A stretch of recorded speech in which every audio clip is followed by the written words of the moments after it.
radio del Veneto.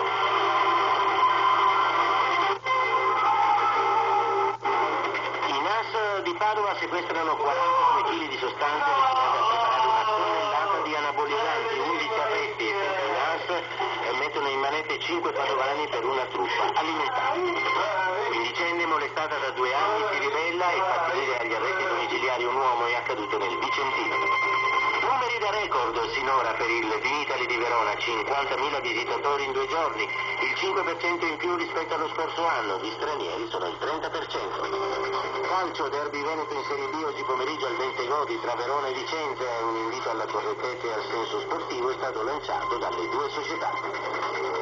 Seconda edizione del giornale radio del Veneto di sabato 8 aprile, un cordiale buongiorno da Beppe Gioia e la parte tecnica è curata da Alessandro Bordino.